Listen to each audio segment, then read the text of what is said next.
आज हम लोग पाइथन में एक और क्वेश्चन देख रहे हैं।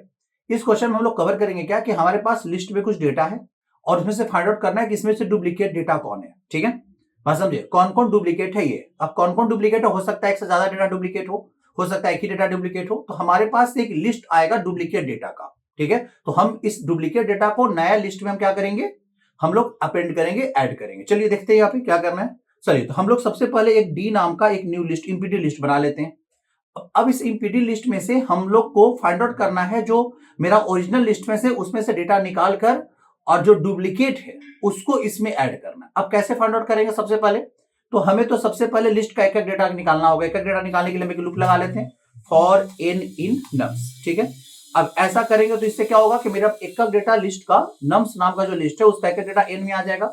ठीक है, अब हम लोग को क्या करना होगा कि हम लोग चेक करेंगे इसको, सबसे पहला चीज। ठीक है, अब उस एन का काउंट चेक करेंगे। सबसे पहले उस एन का क्या करेंगे, काउंट चेक करेंगे।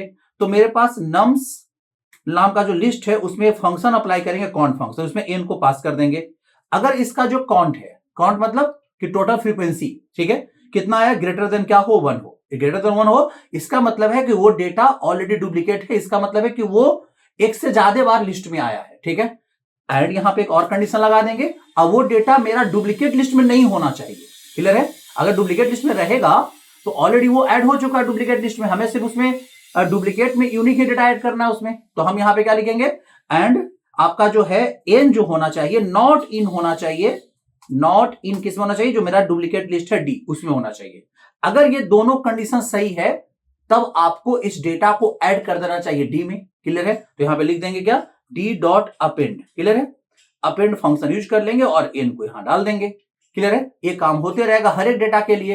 लूप से जब बाहर आएगा आप डी को प्रिंट करा के देखना, आपके पास क्या रहेगा, डुप्लीकेट डेटा का जो लिस्ट है आपके पास मिल जाएगा। कौन कौन डेटा डुप्लीकेट है आपके पास डी में आ जाएगा। देखो तो यहाँ पे दो ही डेटा डुप्लीकेट था ना, यहाँ पे देख लो करके। यहाँ पे आपका पास जो डेटा है उसमें से एक है जो एक से ज्यादा बार आया है, और दो है एक से ज्यादा बार, तीन भी एक ही बार है, चार भी एक ही बार है, पांच है, मतलब एक और दो ही था जो डुप्लीकेट था। यहाँ पे समझ में आ रहा होगा अच्छे से। चलो फिर